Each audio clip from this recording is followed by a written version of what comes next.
اعوذ باللہ من الشیطان الرجیم بسم اللہ الرحمن الرحیم الحمد للہ رب العالمین والصلاة والسلام علی سید الانبیاء والمرسلین وعلی اہل بیتہ الطیبین الطاہرین وصحبہ المنتجبین۔ سورۃ المزمل بالکل ابتدائی صورتوں میں ہے کہ جو رسول اللہ صلی اللہ علیہ وآلہ وسلم پر نازل ہوئی تھی بنام خدائے رحمان رحیم۔ آیت نمبر 1، اے کپڑوں میں لپٹنے والے، رات کو اٹھا کیجئے مگر قلیل۔ نماز شب کا رسول اللہ کو حکم دیا جا رہا ہے۔ کیوں حکم دیا جا رہا ہے؟ اگلی آیات میں واضح ہو جائے گا۔ آیت نمبر 3، کتنا اٹھنا ہے آپ کو اے رسول؟ آدھی رات یا اس سے کچھ کم کر لیجئے، 4، یا اس پر کچھ بڑھا دیجئے۔ اور اس رات کے قیام میں کیا کرنا ہے آپ نے؟ اور قرآن کو ٹھہر ٹھہر کر پڑھا کیجئے، تب اس کی حقیقی تاثیر نتائج ظاہر ہوں گے۔ رسول اللہ کو حکم دیا جا رہا ہے کہ آپ نے قرآن کو ٹھہر ٹھہر کر پڑھنا ہے۔ کیوں ٹھہر ٹھہر کر پڑھنا ہے؟ اس لیے کہ تیز تیز پڑھو تو کیا توجہ ہوگی، کیا پڑھ رہا ہوں، جیسے آج کل بعض رائج ہوگی، روٹین بن گئی، اور ایسا رائج ہوا ہے کہ ٹھہر ٹھہر کے پڑھنا وہ نظر ہی نہیں آتا۔ آیت نمبر 5، کیوں یہ رسول اللہ نے یہ کام کیوں کرنا ہے؟ تہجد کے لیے اٹھنا، آدھی رات کچھ کم یا اس سے بھی زیادہ، اور قرآن کو ٹھہر ٹھہر کے پڑھنا ہے۔ یہ رسول اللہ کو تیاری کروائی جا رہی ہے۔ جیسے اگر کسی مثال کے طور پر کسی کھلاڑی کا، کسی قہرمان کا، کسی شجاع کا، کوئی بہت بڑا بہادر کا کسی بہت بہادر پہلوان سے مقابلہ ہونا ہو، تو وہ پہلے بھی بہادر ہے، پہلے بھی پہلوان ہے، سب کچھ ہے، لیکن وہ اور زیادہ تیاری کرتا ہے، اور زیادہ اپنے آپ کو فٹ بناتا ہے تاکہ وہ بڑا مقابلہ جیت سکے۔ اللہ تبارک و تعالیٰ اپنے نبی کو یہ ارشاد فرما رہا ہے کہ آپ نے اس نماز شب کے ذریعے، اس قرآن کی ٹھہر ٹھہر کر رات کے اندھیروں میں تلاوت کے ذریعے اپنے آپ کو مزید تیار کرنا ہے ایک بڑی ذمہ داری کے لیے کہ جو ہم آپ پر ڈالنے والے ہیں، کہ بظاہر اس سے مراد وہی تھا کہ اب اعلانیہ اپنی اسلام کی دعوت کا آغاز کر دیجئے، اور قرآن کو ٹھہر ٹھہر کر پڑھا کیجئے۔ آیت نمبر 5، بے شک ان قریب آپ پر ہم ایک بھاری حکم ڈالنے والے ہیں، یعنی نازل کرنے والے ہیں، آپ کے کندھوں پر ایک بڑی بھاری ذمہ داری ڈالنے والے ہیں، لہٰذا آپ کو اور اللہ سے رابطہ پہلے سے بھی زیادہ بڑھا دیں۔ یہ تاثیر ہے تہجد کی اور نماز کی، حتیٰ کہ رسول اللہ کی روح کو کہ جو بلند ترین ہے اور زیادہ مضبوط اور آمادہ کر دیتی ہے یہ اللہ سے رابطہ، یہ قرآن کی تلاوت بڑے بڑے مصائب اور مشکلات کا سامنا کرنے کے لیے۔ 6، اب اللہ تعالیٰ رات کو جب انسان اٹھتا ہے اس کیفیت کی تعریف کر رہا ہے کہ اس کا کتنا اثر ہوتا ہے۔ بے شک رات کا اٹھنا ثبات قدم کے اعتبار سے زیادہ محکم اور سنجیدہ کلام کے اعتبار سے زیادہ موزوں ہے۔ اگر کوئی جگہ ایسی ہو جہاں پر قدم کے پھسلنے کا اندیشہ ہو تو انسان بڑا جما کے قدم رکھتا ہے ایک، تب دوسرا قدم اٹھاتا ہے تاکہ پھسلے نہیں۔ تو اللہ تعالیٰ فرما رہا ہے کہ رات کو اللہ کی جب تم عبادت کرو گے اور رات کو جب تم قرآن ٹھہر ٹھہر کر پڑھو گے تو گویا کہ جیسے کوئی جما کے قدم رکھے جو پھر اکھڑ نہیں سکتا، اور قرآن کو ٹھہر ٹھہر کے پڑھنا اس وقت میں اقوم قیلا، یعنی جو منہ سے باتیں نکلتی ہیں ان میں سے سب سے زیادہ مضبوط۔ کیوں؟ اس لیے کہ انسان جب رات کو سویا ہو اور پھر اٹھے تو وہ جو دنیا کے جھمیلے ہوتے ہیں اور توجہات ہوتی ہیں ادھر ذہن نہیں ہوتا، ذہن آرام کچھ لے چکا ہوتا ہے، اور پھر جس چیز کی طرف وہ توجہ کرتا ہے بھرپور توجہ اس وقت کر سکتا ہے، جبکہ روٹین کے درمیان آپ نے دیکھا ہوگا جب کاموں کے درمیان آ کر دن میں نمازیں بھی انسان پڑھتے ہیں تو نماز کے بعد کیا کرنا ہے، دماغ ادھر چھلانگے لگا رہا ہوتا ہے، نماز کی طرف توجہ کم ہوتی ہے، یا نماز سے پہلے کوئی مسئلہ ہو گیا ہو تو ادھر سوچ رہا ہوتا ہے، یا نماز کے بعد کوئی اس کو ضروری کام لگ رہا ہو ادھر سوچ رہا ہوتا ہے، بیچ میں نماز کا وہ بس جلدی سے گزارا ہی کر لیتا ہے۔ تو رات کی نماز کی اللہ تبارک و تعالی اپنے نبی کو اثرات بیان فرما رہے ہیں۔ رات کا اٹھنا ثبات قدم یعنی جمع ہوا قدم کے اعتبار سے زیادہ محکم اور سنجیدہ کلام یعنی اچھی طرح جو بولا جا رہا ہے اس کی طرف توجہ ہے، چونکہ دن کی مصروفیات شور وغیرہ وہ نہیں ہے، اور سنجیدہ کلام کے اعتبار سے زیادہ موزوں ہے۔ 7، اب اللہ تعالیٰ فرما رہا ہے کہ یہ ہم آپ کو رات پہ اتنی تاکید کیوں کر رہے ہیں؟ بے شک دن میں تو آپ کے لیے بڑی لمبی لمبی مصروفیات اور کوششیں آپ کو کرنی ہیں، اور وہ کون سی کوششیں؟ وہ بھی دن میں دین کے لیے، لیکن وہ دن میں دین کی کوششیں وہ اتنی زیادہ ہیں کہ وہ توجہ اور وہ سکون اور قرار جو رات کے اندھیرے میں ہوتا ہے وہ دن کے وقت نصیب نہیں ہو سکتا۔ پھر گویا کہ تعریف کی جا رہی ہے اور رسول پاک سے کہا جا رہا ہے کہ دن میں تو آپ کے لیے بڑی لمبی مصروفیات ہوتی ہیں، تو لہذا رات کو یہ کام کریں۔ پھر اسی کا بیان آیت نمبر 8 میں، اور اپنے رب کے نام کا ذکر کیجئے، اپنے رب کے نام کا ذکر کیجئے، اور سب سے کٹ کر یعنی اللہ کے علاوہ ہر ایک سے توجہ ہٹا کر صرف اسی کی طرف توجہ کر لیجئے، یعنی نیت خالص اللہ کے لیے، عبادت خالص اللہ کے لیے، اور ہر قسم کی غیر اللہ کی طرف توجہ کو آپ ہٹا دیجئے، خالص اللہ کی طرف توجہ کیجئے۔ آیت نمبر 9، کون ہے وہ رب آپ کا جس کے اسم کا نام کا آپ نے ذکر کرنا ہے؟ وہ مشرق اور مغرب کا رب ہے، اس کے علاوہ کوئی معبود نہیں، پس اسی کو اپنا وکیل، اپنا ضامن یعنی جس کے سپرد بندہ اپنی محنت کر کے کام نتیجے پھر اس کے سپرد کرتا ہے، اسی کو اپنا وکیل بنائیے۔ یہ وکیل سے ہی لفظ توکل ہے، جس کو انسان وکیل بناتا ہے گویا کہ اس پر توکل کیا، اس پر بھروسہ کیا ہے۔ آیت نمبر 10، اور جو کچھ یہ لوگ کہہ رہے ہیں یعنی مکہ کے مشرک جو آپ کو تانے دیتے ہیں، اذیت کرتے ہیں، آپ پر بہتان تراشیاں کرتے ہیں، اور جو کچھ یہ لوگ کہہ رہے ہیں اس پر صبر کیجئے اور شائستہ انداز میں یعنی اچھے اخلاق والے انداز میں ان سے دوری اختیار کیجئے، یعنی ان کو جیسے ہم کہتے ہیں ایوائڈ کیجئے، ان سے الجھیے نہیں، لیکن ایسا نہیں کہ اگر وہ بد کلامی کرتے ہیں تو نعوذ باللہ رسول اللہ بھی آگے سے بد کلامی کرے، اچھے انداز میں، تاکہ راستہ کھلا رہے۔ کل کو اگر انہیں خیال آ بھی جائے تو اگر آپ کی بد اخلاقی کوئی ہوگی سامنے، دین کی تبلیغ کرنے والے کی کوئی بد اخلاقی ہو جائے گی تو وہ ان کو روک دے گی کل کو دین کی طرف آنے سے، اگر ان کو خیال آ بھی جائے تو۔ لہٰذا آپ اچھے طریقے سے وَاہْجُرْهُمْ حَجْرًا، حجر یعنی دوری اختیار کیجئے، جمیلا اچھے انداز کی دوری ان سے اختیار کر لیجئے۔ 11، اور ان جھٹلانے والوں اور نعمتوں پر ناز کرنے والوں کو میرے ساتھ اکیلا چھوڑ دیجئے، آپ ان کو چھوڑ دیں، مجھے اور ان کو چھوڑ دیں۔ اللہ تعالیٰ فرما رہا ہے کہ یہ جو مالدار اور جن کو نعمتیں ہم نے بہت دی ہیں لیکن جھٹلا رہے ہیں آپ کو، اس نشے میں ان کو زیادہ نشہ ہو گیا نعمتوں کا، اے رسول آپ ان کو چھوڑ دیں، میں ان سے خود نمٹوں گا اور آپ انہیں تھوڑی سی مہلت دے دیجئے۔ اللہ کو سب سے بہتر پتہ ہے کہ مال اور زیادہ نعمتوں کا نشہ اور تکبر کتنا زیادہ ہوتا ہے تکبر والے کے ذہن میں، لہذا بالخصوص صاحبان نعمت کا نام لیا۔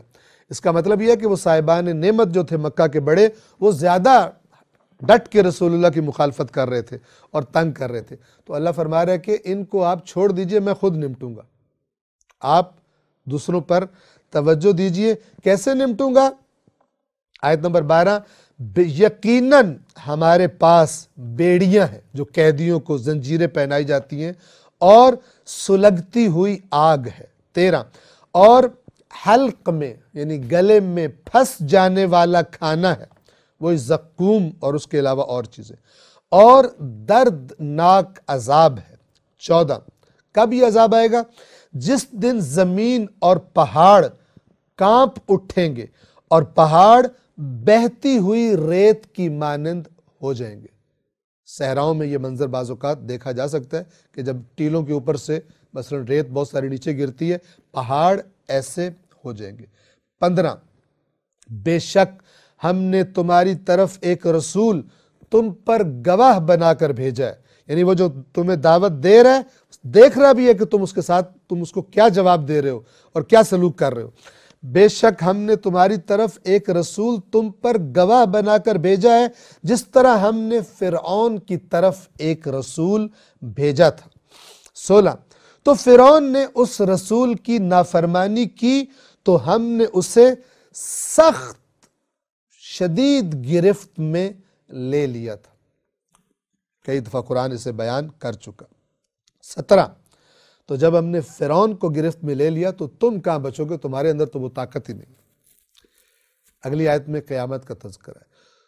تو اگر تم نے انکار کر دیا، نہ مانی ہمارے رسول کی بات، تو اس دن سے کیسے بچو گے جو بچوں کو بوڑھا بنا دے گا۔ یعنی اتنی شدید مصیبت ہوگی اس دن کہ اگر کوئی بچہ اس دن میں موجود ہو تو اس دن کی مصیبتیں اس بچے کو بوڑھا بنا کر رکھ دیں۔ 18 اس دن سے آسمان پھٹ جائے گا، یعنی اس دن کی جو تاثیر ہوگی آسمان کو پھاڑ دے گی، آسمان پھٹ جائے گا اور اللہ کا وعدہ پورا ہو کر رہے گا۔ 19 بے شک یعنی یہ قرآن تو ایک نصیحت ہے، ان ہذہ تذکرہ، یہ قرآن تو ایک نصیحت ہے، تو جو چاہے اپنے رب کی طرف جانے کا رستہ اختیار کر لے۔ یعنی ہم نے تمہیں یہ نصیحت پہنچا دی ہے، اب تم خود اس کو دیکھو پرکھو، تمہارا جی چاہے تو قبول کرو اور تمہارا جی چاہے تو انہی اپنی اللہ کی نافرمانیوں میں اور نفس پرستیوں میں اور دنیا کے پیچھے اپنے آپ کو ضائع کرتے رہو، یہ تمہارا اختیار ہے۔ فمن شاء اتخذ الی ربہ سبیلا، پس جو چاہے اپنے رب کی طرف جانے کا رستہ اختیار کر لے۔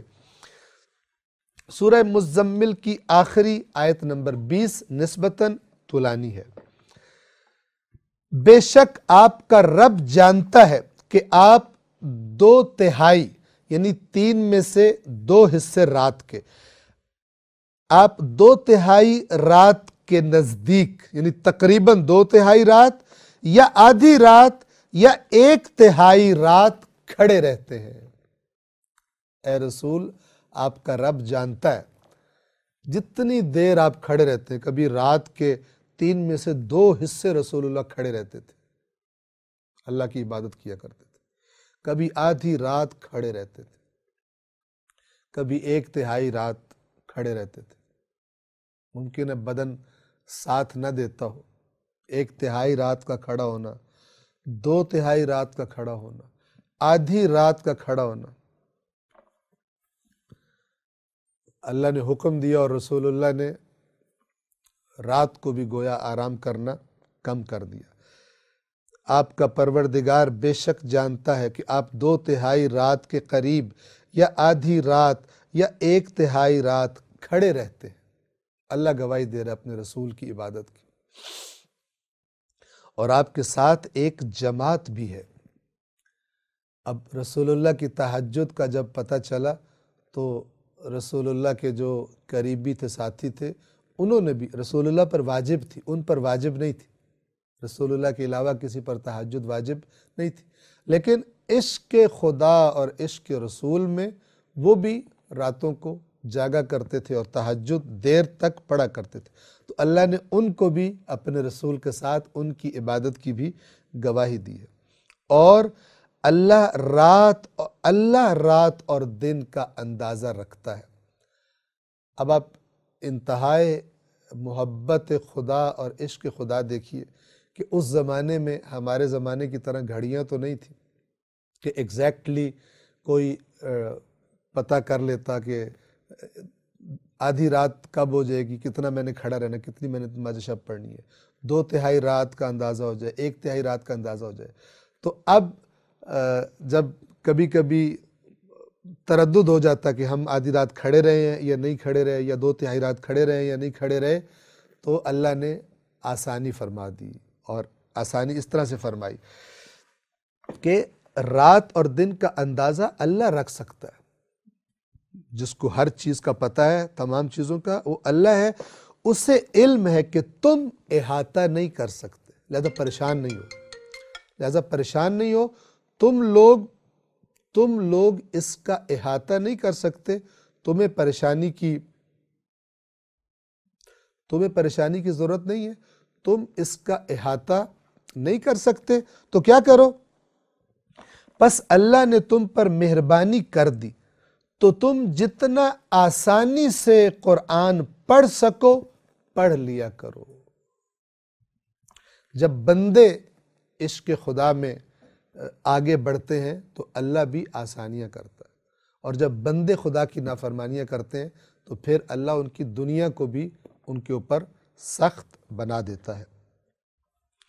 اسے علم ہے کہ ان قریب تم میں سے کچھ لوگ مریض ہوں گے، بیمار ہو جائیں گے، گھٹا دو، کوئی مسئلہ نہیں، اور کچھ لوگ زمین میں اللہ کے فضل کی تلاش میں سفر کریں گے، اپنی رزق کے حلال کی تلاش میں، تجارت کے لیے سفر کریں گے، اور کچھ راہ خدا میں قتال کریں گے، جنگ کریں گے، لڑنے کے لیے نکلیں گے۔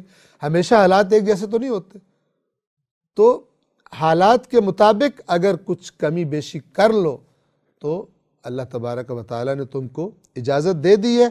پس آسانی سے جتنا قرآن پڑھ سکتے ہو پڑھ لیا کرو۔ اور آج کل کچھ لوگ کہتے ہیں ہمارے لیے تو پڑھنا ہی مشکل ہے، آسانی سے تو ہم سے پڑھا ہی نہیں جاتا، آسانی سے فلمیں دیکھی جاتی ہیں، آسانی سے گانے سنے جاتے ہیں، آسانی سے گپیں لگائی جاتی ہیں رات کو 3-3 4-4 گھنٹے بیٹھ کر، آسانی سے قرآن نہیں پڑھا جاتا۔ تو آسانی سے جتنا قرآن پڑھ سکتے ہو پڑھ لیا کرو، اور نماز قائم کرو، اور زکوٰۃ ادا کرو، اور اللہ کو قرض حسنہ دو۔ اب دیکھیے، نماز قائم کرنا یہ گویا کہ واجب ہو گیا، زکوٰۃ ادا کرنا واجبات ہیں جو مال میں سے ادا کرنے، اور اس کے بعد پھر فرمایا اللہ کو قرض حسنہ دو۔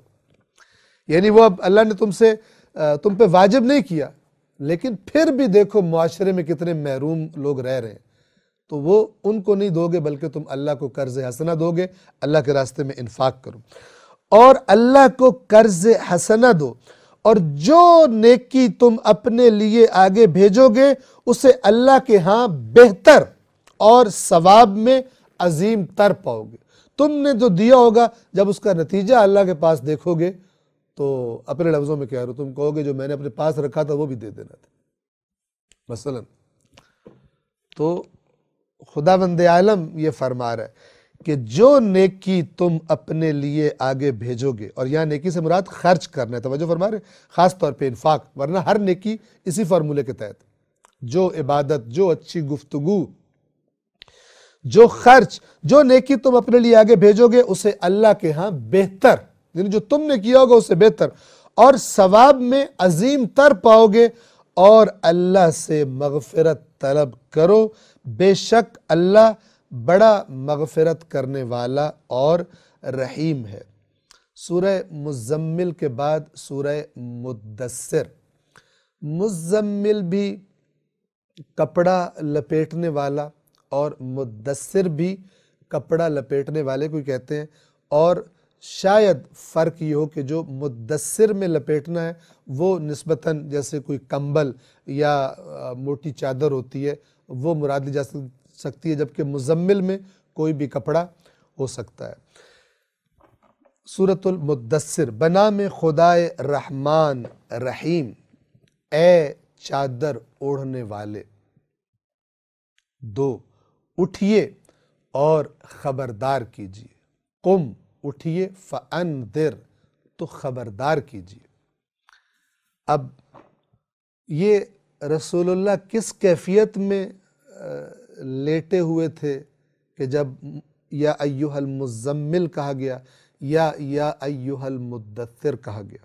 اگر اس جو کپڑا لپیٹا ہوا تھا اس کا کچھ فرق تھا، لیکن جو اندرونی کیفیت تھی وہ علی الظاہر اس زمانے کی باتیں، اور جو ان صورتوں میں باتیں کی گئی ہیں، سورہ مزمل میں آپ نے سنا کہ ان کو چھوڑ دیجئے جو آپ کو اذیت کر رہے ہیں، اللہ خود نپٹے گا۔ تو گویا کیفیت انسان ایک تصور کر سکتا ہے، اور خدا سب سے بہتر جانتا ہے کہ ایک مخلص تڑپ رکھنے والا لوگوں کو ان کی نجات کی طرف بلا رہا ہے، اور لوگ اس کو ہاتھوں سے اور زبان سے اور ہر طریقے سے اذیت کر رہے ہیں، اس کو جھٹلا رہے ہیں، تو ظاہر ہے کہ ایک وقت آتا ہے کہ انسان کا تھوڑا دل ٹوٹ سا جاتا ہے اور وہ غم سے نڈھال ہو جاتا ہے۔ تو شاید ایسی کسی کیفیت میں رسول اللہ لیٹے ہوں گے، اس کپڑے کو اپنے ارد گرد لپیٹ کر، گویا دنیا سے کٹ کر اللہ کی طرف متوجہ ہیں، اللہ سے شکوے کر رہے ہوں گے کہ فرشتہ وحی آتا ہے، اور اسی حالت کو جو رسول اللہ نے کپڑا لپیٹا ہوا ہے، اسی حالت سے خطاب کیا جاتا ہے کہ اٹھیے اور خبردار کیجئے۔ آپ ان کے طعنوں سے، ان کی مخالفتوں سے آپ نے نہیں بیٹھنا، آپ نے اپنا کام جاری رکھنا ہے۔ 3 اور اپنے رب کی کبریائی کا اعلان کیجئے، وَرَبَّكَ فَكَبِّرْ، اور مثلاً ڈٹ کر یہ جو بت پرست ہیں اور یہ اللہ کے شریک بنائے پھر رہے ہیں، ان کے سامنے جا کر اپنے رب کی کبریائی بیان کیجئے۔ اور اس کبریائی میں جب کہا جاتا ہے اللہ اکبر تو مشرک کو موت پڑ جاتی ہے، چونکہ اس کو اپنے جو شریک بنا کے بیٹھا ہوتا ہے ان کی توہین اس کو اللہ کی کبریائی میں محسوس کرتی ہے، محسوس اس کو ہوتی ہے۔ وَرَبَّكَ فَكَبِّرْ، اور اپنے رب کی کبریائی کا، یعنی بڑا تو بس میرا رب ہے، اس کے مقابلے میں کوئی نہیں، رب کی کبریائی کا اعلان کیجئے۔ 4 اور اپنے لباس کو پاکیزہ رکھیے، اور اپنے لباس کو پاکیزہ رکھیے۔ 5 اور ناپاکیوں سے دور رہیے۔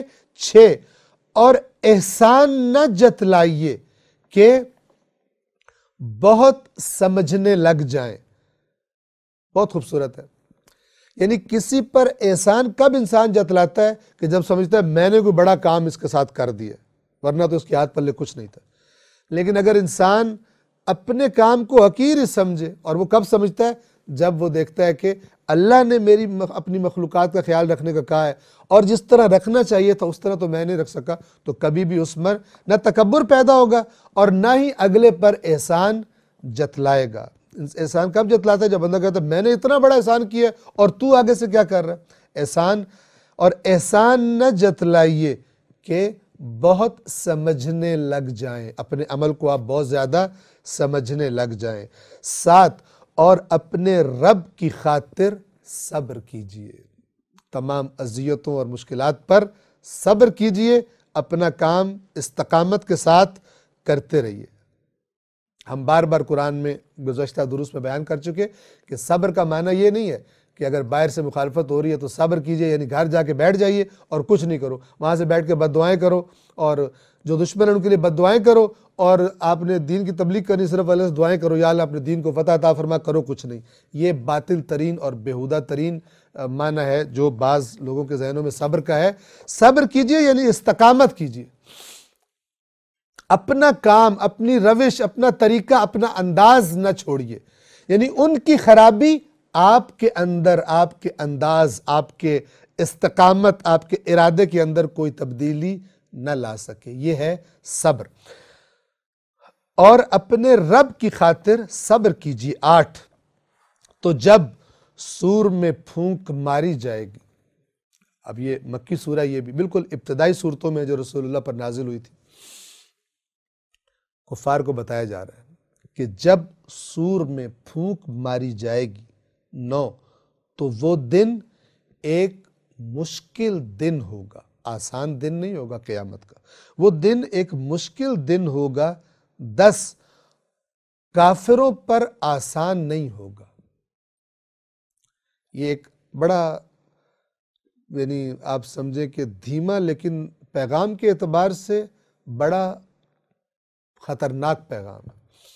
یعنی اللہ تعالیٰ خطاب کر رہا ہے مکے کے کافروں سے کہ اے رسول ان کو میری طرف سے بتا دیجئے کہ جس دن قیامت آئے گی، سور میں پھونکا جائے گا، وہ دن بڑا سخت دن ہوگا، اور اس کی سختی کیسی ہوگی جس کو اللہ سخت کہہ رہا ہے، اور کافروں پر آسان نہیں ہوگا، یعنی مومنوں پر آسان ہوگا، لیکن جو اللہ کے نبی کی بات نہیں مان رہے، اے رسول ان کو بتا دیجئے کہ کافروں پر، نہ ماننے والوں پر وہ دن آسان نہ ہوگا۔ 11 مجھے یعنی اللہ کو اور اس شخص کو چھوڑ دیجیے۔ یہ کئی جگہوں پر اللہ تعالیٰ اپنے رسول سے خطاب فرماتا ہے، بعض ان لوگوں کے بارے میں جو ہٹ دھرمی میں حد سے بڑے ہوئے، تو اللہ رسول پاک سے کہتا ہے کہ آپ اب ان سے کنارہ کشی کر لیں۔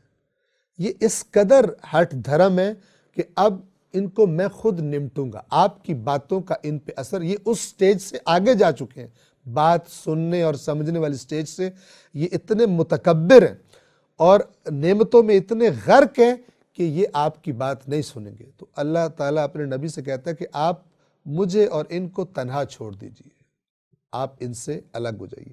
یہ آیات، اگلی آیات جس شخص کے بارے میں، اس کا نام تھا ولید ابن مغیرہ، اور یہ مکہ کا انتہائی مالدار آدمی تھا۔ اس کو اللہ نے بہت سارے بیٹے عطا کیے تھے کہ جو ہر وقت اس کے آگے پیچھے ہوتے تھے، اس کے باغات تھے، جائیداد تھی، اور یہ بڑا پڑھا لکھا تھا۔ مشرکین مکہ نے اس سے آ کر کہا کہ تم جاؤ اور محمد صلی اللہ علیہ وآلہ وسلم کا کلام سنو، اور پھر آ کر ہمیں بتاؤ، چونکہ تم بہت پڑھے لکھے ہو، بہت سمجھدار ہو، تم عربی کلام کو بہت سمجھتے ہو، تم ہمیں آ کر بتاؤ کہ یہ شخص کا کلام یہ کیا چیز ہے، یہ کیوں اتنا اثر کرتا ہے۔ تو یہ ولید رسول اللہ کے پاس گیا اور کہا کہ جو روایات میں آیا ہے قصہ، کہا کہ سناؤ اپنا کلام جو تم سناتے ہو، اپنی شاعری سناؤ۔ رسول اللہ نے فرمایا کہ میں شعر نہیں بولتا۔ تو اس نے کہا جو بھی تمہارا کلام ہے تم اس کو سناؤ۔ اللہ کے نبی نے قرآن مجید کی آیات کی تلاوت شروع کی، تو اس ولید کے دل پر شدید اثر ہوا، اور جب یہ وہاں سے آیات کو سن کے واپس پلٹا تو گم سم تھا، اور یہ واپس ان مکے کے سرداروں کے پاس نہیں گیا جو انتظار کر رہے تھے کہ یہ آ کے ہمیں سنائے گا، اپنے گھر چلا گیا۔ اس قدر اللہ کے کلام کی تاثیر۔ اب دیکھیں، جیسے جادوگروں کو پتہ چل گیا تھا فرعون کے دربار میں کہ جو موسیٰ نے کیا ہے وہ جادو نہیں ہے، وہ اور چیز ہے۔ یہ بھی کیونکہ عرب کلام کا ماہر تھا، زبان عربی کا، فصاحت و بلاغت کا بہت بڑا ماہر تھا، اور بڑا مان تھا اس کو اپنے اوپر، اور کفار کو بھی، اسی لیے کفار نے، مشرکین نے اس کو بھیجا تھا جا کے بھی چیک کرو یہ کون سا کلام ہے۔ اس کو بھی رسول اللہ قرآن مجید کی آیات سننے کے بعد اس پر کلیئر ہو گیا کہ یہ بشر کا کلام نہیں ہے۔ لیکن اس نے وہ نہ کیا جو فرعون کے دربار میں جادوگروں نے کیا تھا، کہ وہ سجدے میں گر پڑے اور تھوڑی دیر بعد فرعون نے انہیں قتل کروا دیا، لیکن انہوں نے کہا تو نے مارنا ہے تو اسی دنیا کی زندگی ختم کرے گا نا، تو کر لے جو کرنا ہے، ہم موسیٰ کے رب پر اور ہارون کے رب پر ایمان لا چکے۔ لیکن یہ بے ایمان اپنے مال کے نشے میں اور اپنے آپ کو بڑا، میں بہت عالم ہوں، اور اگر میں نے مکے والوں کو، اب اس کے پاس دو راستے تھے، یا تو مکے والوں کو ناراض کرے اور یا پھر ان کو خوش کر کے اللہ کی آیات کا انکار کرے۔ لیکن اس نے اب یہ گیا، قرآن مجید نے ان آیات میں اس کا پورا انداز، یعنی سٹیپ بائی سٹیپ، ایک ایک اس کی حرکت کو قرآن نے دکھایا ہے کہ ایک متکبر انسان جس کو پتہ لگ جائے کہ حق کیا ہے، وہ پھر کیسے سوچتا ہے، اور آخر میں جا کر جب اس نے خرابی کا فیصلہ کر لیا تو پھر کیسے انداز بنا کے، ایکٹنگ کر کے وہ اپنے خیالات کا اظہار کرتا ہے، کہ جو لوگوں کو یہ کہہ رہا ہوتا ہے کہ میں جو کہہ رہا ہوں وہ حق ہے، لیکن خود اس کو پتہ ہوتا ہے کہ وہ کیسی بے ایمانی کر رہا ہے، ایکٹنگ ایسی کرتا ہے کہ لوگ اس کے زیر اثر آ جاتے ہیں۔ اب یہ اس ولید کا تذکرہ ان آیات میں کیا جا رہا ہے، آیت نمبر 11 سے، مجھے یعنی اللہ کو، مجھے اور اس شخص کو چھوڑ دیجئے، یعنی تنہا چھوڑ دیجئے جسے میں نے اکیلا پیدا کیا ہے۔ یہاں اکیلا سے مراد کیا ہے؟ یعنی مکے میں گویا اتنی اولاد اور اتنا مال کسی کا نہیں تھا، اور اتنا پڑھا لکھا، ساری یہ چیزیں ایک شخص میں جمع ہو جائیں،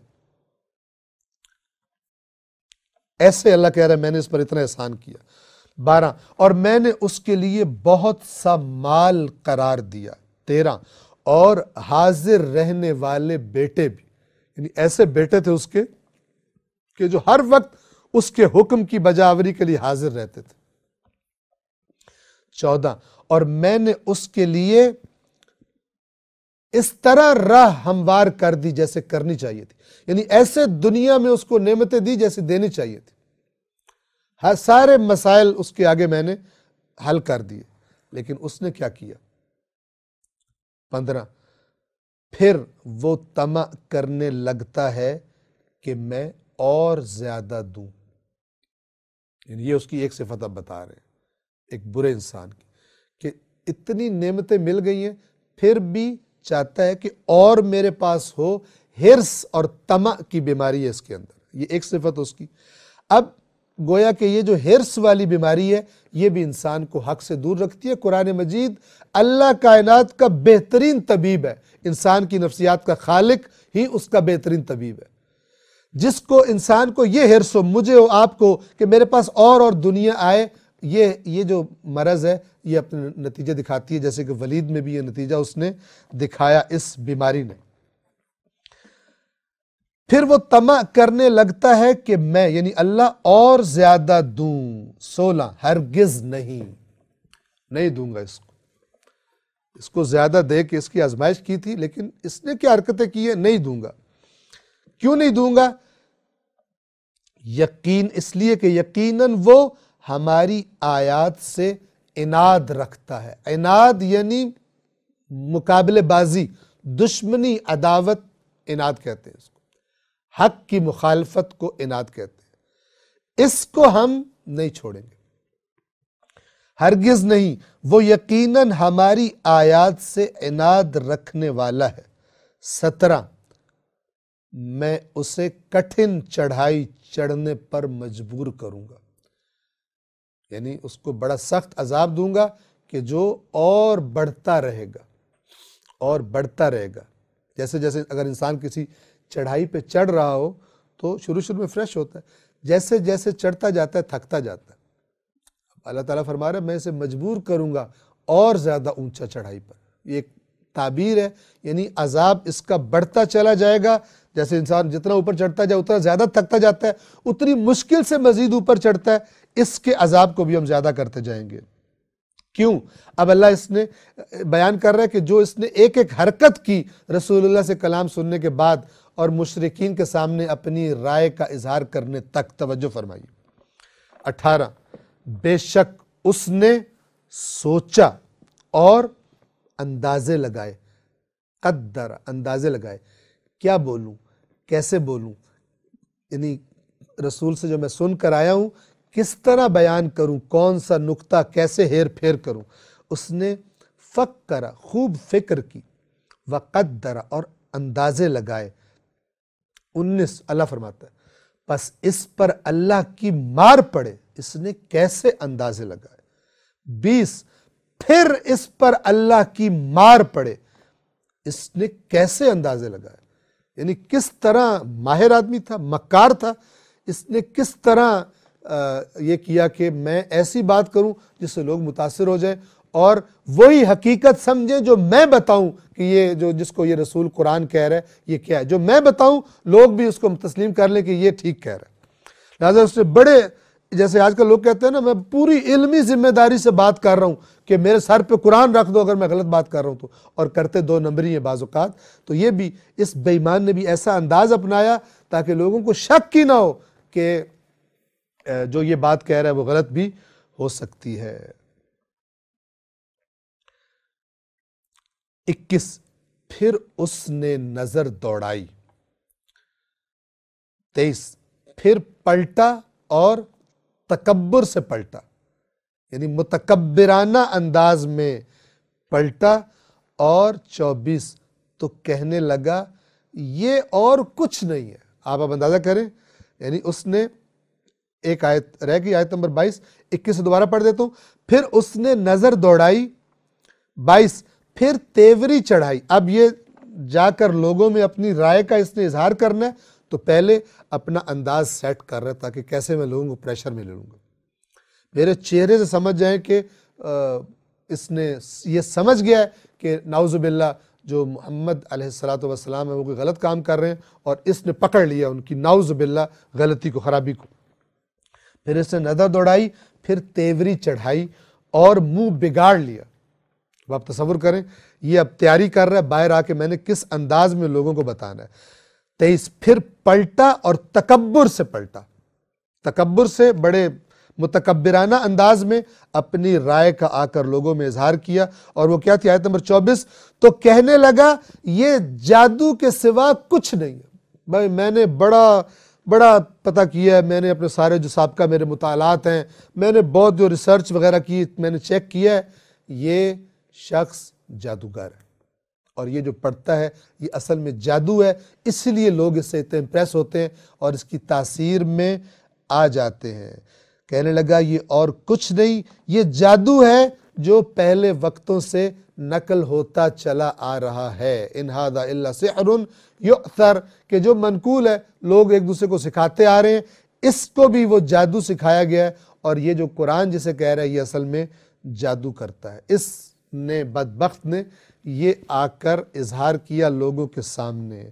اب یہاں اور اگلی بات کیا کی آیت نمبر 25 میں، یہ اور کچھ نہیں بشر کا کلام ہے، یعنی یہ اس کا اپنا کلام ہے، اللہ کا کلام یہ نہیں ہے، میں نے پوری ریسرچ کی ہے اور میں اس نتیجے پر پہنچ چکا ہوں۔ اب یہ چونکہ مالدار بھی بہت تھا، یونیک قسم کی اس کی پوزیشن تھی مکہ میں، اور عالم بھی تھا، لوگ اس کی بات کے نیچے لگ گئے۔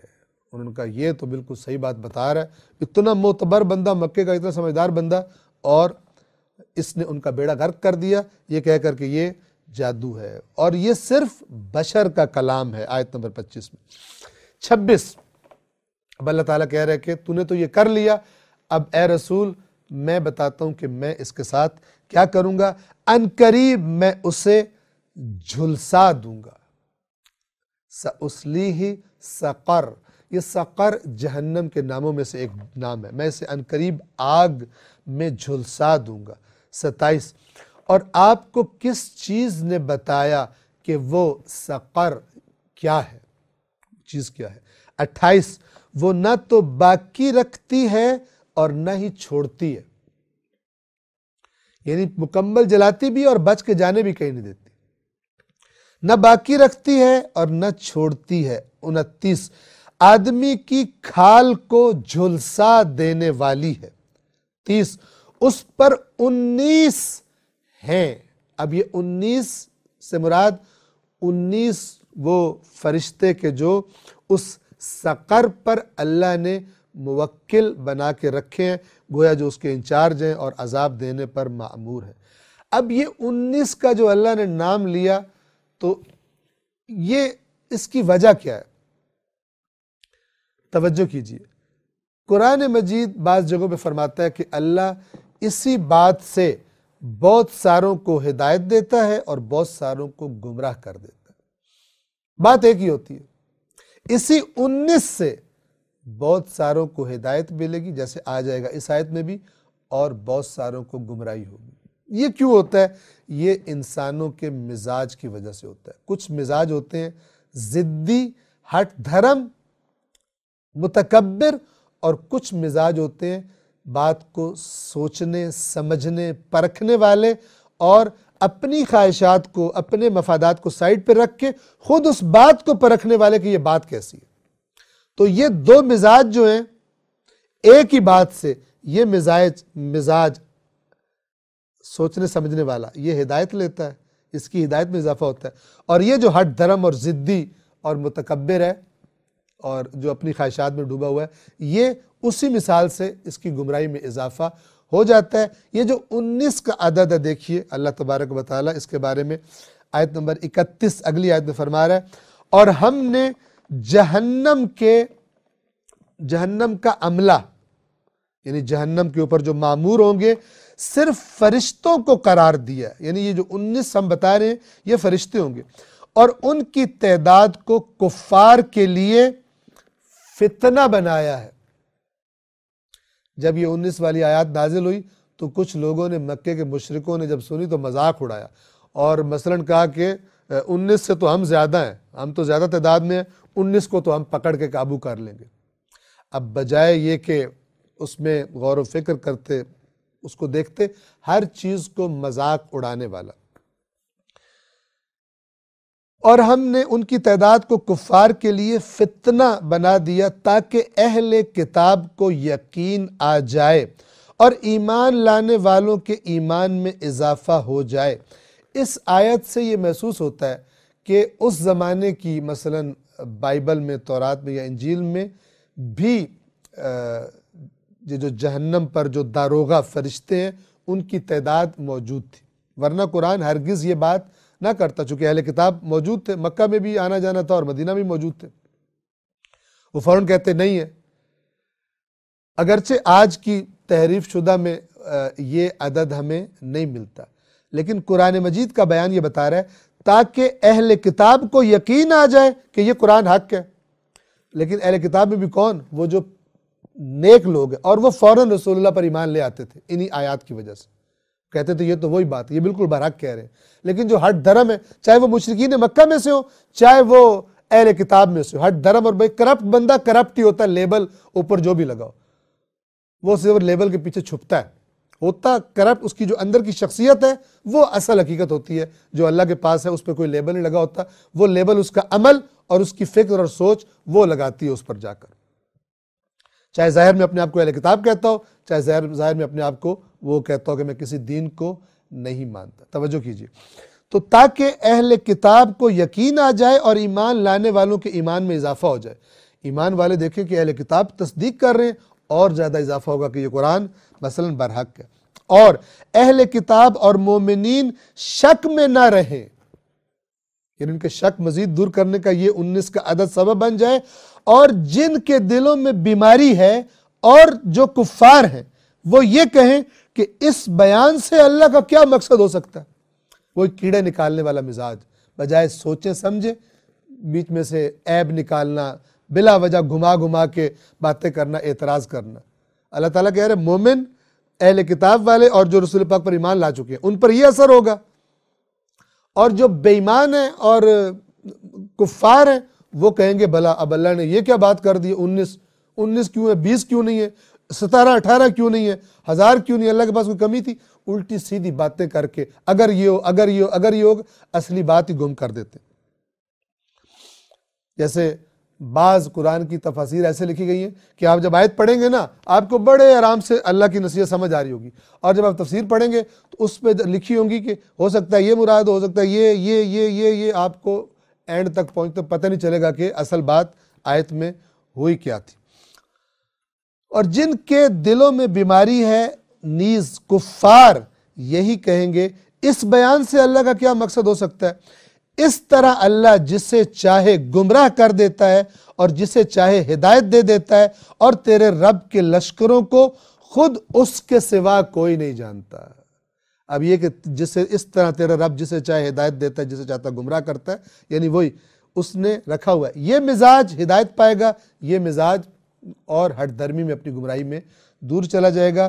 اور تیرے رب کے لشکروں کو خود اس کے سوا کوئی نہیں جانتا۔ وہ فرشتے جو 19 ہیں وہ کیسے ہیں، ان کی کیا ہیبت ہے، ان کی کتنی طاقت ہے، اور آیا وہ صرف 19 ہیں یا وہ 19 بڑے ہیں، ان کے ماتحت بہت سارے فرشتے ہیں۔ جیسے ملک الموت ایک فرشتہ ہے، اور قرآن کے بیان کے مطابق اس کے ماتحت فرشتے ہیں بہت سارے کہ جو اللہ کے حکم سے ارواح کو قبض کرتے ہیں۔ تیرے رب کے لشکروں کو خود اس کے سوا کوئی نہیں جانتا۔ تیرے اللہ کو پتہ ہے کیا چیزیں اور کتنے اس کے لشکر ہیں۔ اور یہ یعنی یہ جہنم کا ذکر یہ تو انسانوں کے لیے بس ایک نصیحت ہے۔ 32 ہرگز نہیں، یعنی یہ جو کفار حرکتیں کر رہے ہیں اور جو باتیں کر رہے ہیں، ہرگز نہیں، قسم ہے چاند کی۔ 33 اور رات کی جب وہ پلٹنے لگتی ہے یعنی واپس جانے لگتی ہے اور دن آنے لگتا ہے۔ 34 اور صبح کی، صبح کے وقت کی جب وہ روشن ہونے لگتی ہے، یعنی اس رات کے جانے اور دن کے آنے کے وقت کی قسم اور چاند کی قسم، یعنی یہ سب چیزیں، یہ پورا نظام گواہی دے رہا ہے کہ یہ باطل خلق نہیں ہوا، اور یہ سب گواہ ہیں کس بات پر؟ 35 کہ بے شک یہ بڑی آفتوں میں سے ایک ہے، یعنی یہ جہنم کوئی چھوٹی چیز نہیں ہے، یہ سقر یہ کوئی چھوٹی چیز نہیں ہے، یہ یعنی جس نے ان چیزوں کو بنایا جنہیں تم دیکھ رہے ہو وہ تمہیں بتا رہا ہے کہ وہ بہت بڑی چیز ہے جو ابھی تمہیں نظر نہیں آ رہی۔ یہ اتنا بڑا نظام بنانے والا کہہ رہا ہے کہ وہ بہت خطرناک ہے، اس کا مطلب ہے کہ اس سے بچنے کی کوشش کرو۔ بلا شک یہ بڑی آفتوں میں سے ایک ہے۔ 36 انسانوں کے لیے تنبیہ ہے، یعنی خبردار کرنا ہے کہ وہ آگ بہت خطرناک ہے، اس سے تمہیں خبردار کیا جا رہا ہے۔ لیکن کس کے لیے تنبیہ ہے؟ 37 تم میں سے ہر اس شخص کے لیے جو آگے بڑھنا چاہے یا پیچھے ہٹنا چاہے، تمہاری مرضی ہے، جو چاہے آگے بڑھ کے اس ہدایت کو قبول کر لے اور جو چاہے پیچھے ہٹ جائے، اس ہدایت کی طرف نہ آئے، مرضی ہے تمہاری۔ لیکن یہ تو تمہاری مرضی ہے، اختیار کرو یا نہ کرو، مانو یا نہ مانو، لیکن یہ یاد رکھنا آیت نمبر 38 ہر شخص اپنے عمل کا گروی ہے، ہر شخص اپنے عمل کا گروی ہے۔ گروی کیا ہوتا ہے؟ آپ نے کہیں سے کوئی قرض لینا ہو تو آپ اپنی کوئی قیمتی چیز وہاں پہ گروی دکھاتے ہیں، وہ پیسے واپس کریں گے تو چیز واپس ملے گی۔ جب انسان کوئی برا عمل کرتا ہے اپنے آپ کو گویا کہ جہنم میں گروی رکھتا ہے، اتنی سزا تو نے جہنم میں کاٹنی ہے۔ اب جب تک وہ اس گروی سے اپنے آپ کو چھڑواتا نہیں ہے تب تک اس کو وہ سزا جھیلنی پڑے گی، جھیلے گا تبھی چھوٹے گا۔ لہٰذا اللہ فرما رہا ہے آیت نمبر 38 میں ہر شخص اپنے عمل کا گروی ہے، 39 سوائے دائیں ہاتھ والوں کے، انہوں نے چھڑوا لیا اپنے آپ کو جہنم سے، وہ اب گروی نہیں ہے۔ دائیں ہاتھ والے، اعمال نامہ دائیں ہاتھ میں دیا جانا، یہ اعلان ہے کہ یہ بچ گیا جہنم سے، سوائے دائیں ہاتھ والوں کے 40۔ اب یہاں سے ایک دفعہ پھر آپ سے درخواست ہے کہ اپنی توجہ کو ذرا روشن کر کے سنیے گا۔ جو جنتوں میں ایک دوسرے سے سوال کر رہے ہوں گے، دائیں ہاتھ والے جنت میں پہنچ جائیں گے، ایک دوسرے سے سوال کر رہے ہوں گے، کس کے بارے میں؟ 41 مجرموں کے بارے میں، کہ وہ جو ہم اکٹھے ہی دنیا میں رہا کرتے تھے، ایک ہی شہر میں، ایک محلے میں، ایک ادارے میں ہم نوکری کرتے تھے، تو وہ کدھر ہے کہ جو اس وقت اللہ کی نافرمانیاں کرتے تھے، وہ کہاں ہے؟ تو گویا کہ اللہ تبارک و تعالی ان جہنمیوں کو ان جنتیوں کو دکھا دے گا، اور یہ ان کو دیکھ بھی سکیں گے اور ان سے کلام بھی کر سکیں گے۔ اگلی آیت میں جنتیوں کا سوال ہے جہنمیوں سے کہ تمہیں کیا چیز لے کر آئی اس جہنم میں، اور خوب توجہ کیجئے گا کہ جہنمی کیا جواب دے رہے ہیں کہ ہم کیوں جہنم میں، کیا چیز ہمیں جہنم میں لے کر آئی ہے۔ ایک ایک آیت بہت ہی زیادہ قابل توجہ ہے۔ آیت نمبر 42 کس چیز نے تمہیں جہنم میں پہنچایا؟ جنتیوں کا سوال ان جہنمیوں سے۔ قالو آیت نمبر 43 جہنمی جواب میں کہیں گے، پہلا سبب کیا تھا؟ قرآن کے لفظ سے، ہم نمازیوں میں سے نہیں تھے، ہم نمازی نہیں تھے، نماز نہیں پڑھتے تھے، یہ پہلا سبب ہے ہمارے جہنم میں آنے کا۔ 2 بڑے بڑے جرم، 44 اور ہم مسکین کو کھلاتے نہیں تھے، یعنی ہم اپنے معاشرے میں غریبوں مسکینوں کا خیال نہیں رکھتے تھے، یہ بہت بڑا جرم ہے۔ کوئی چھوٹا جرم نہیں ہے۔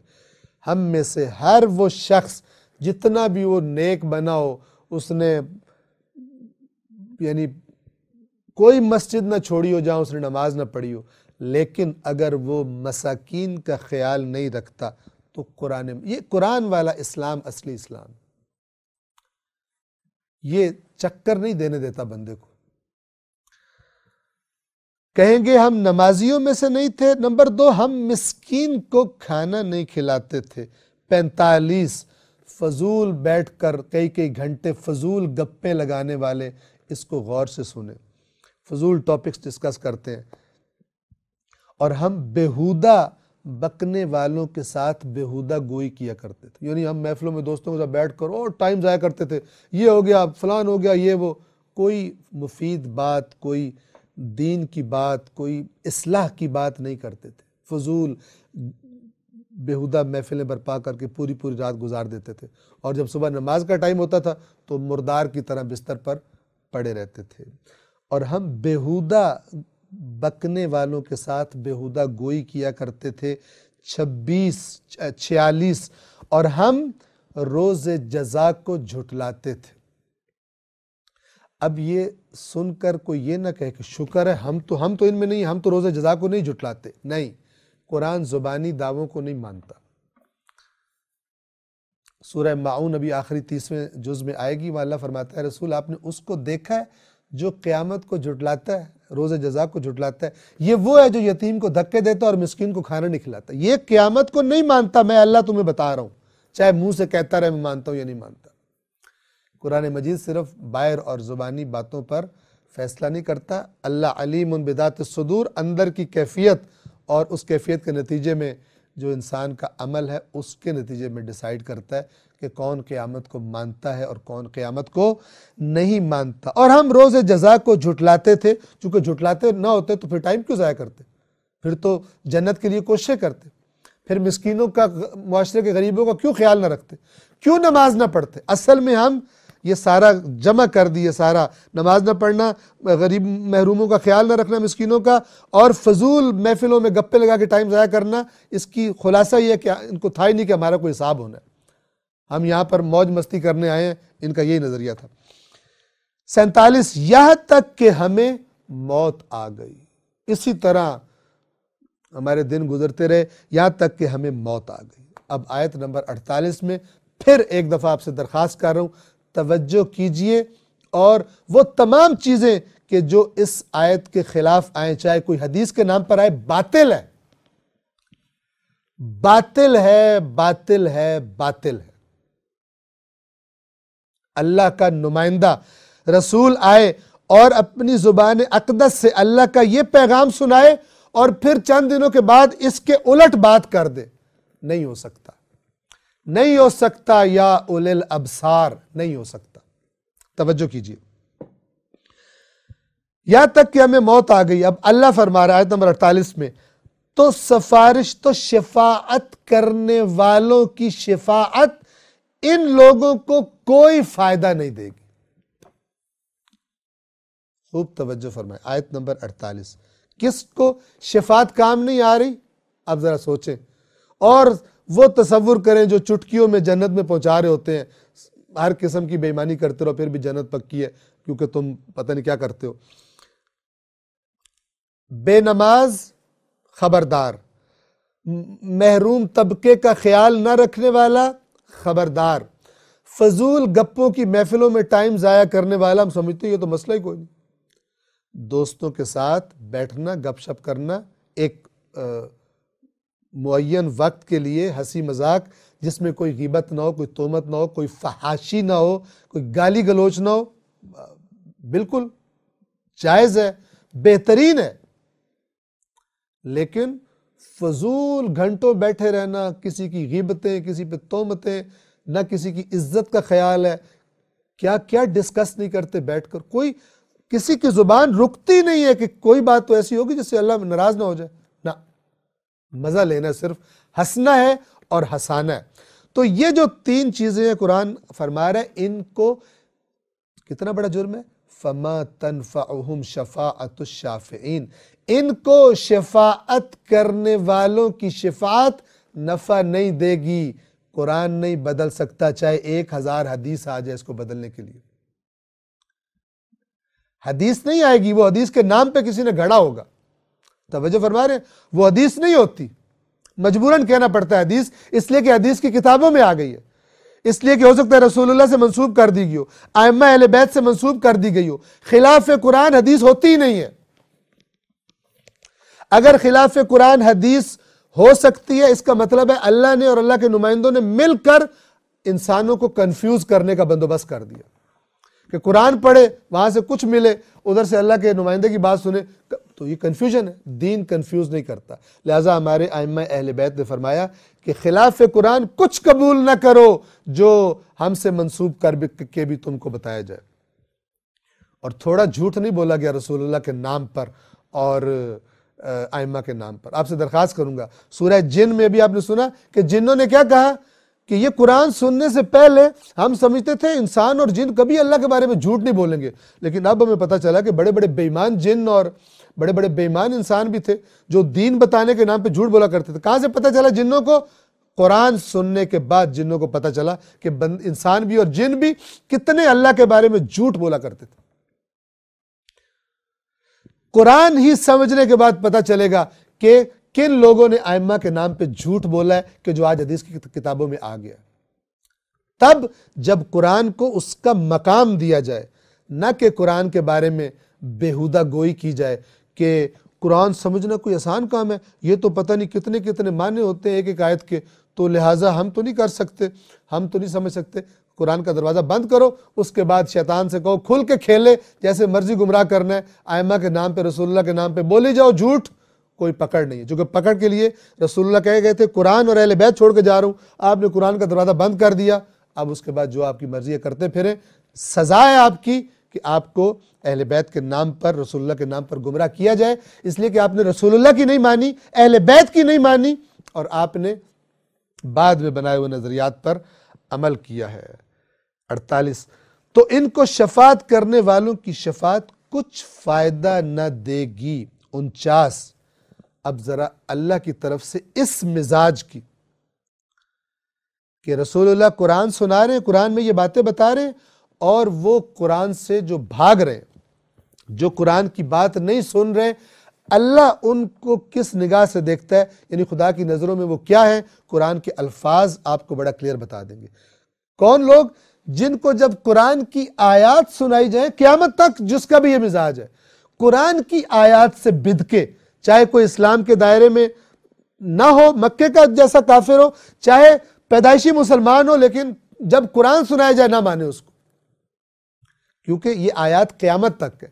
یہ بعض لوگوں نے جو ڈھکوسلا بنایا ہوا ہے، یہ آیات تو مشرکین کے بارے میں آئی تھی، اندر مزاج دیکھو کس بات پر اعتراض کیا جا رہا ہے۔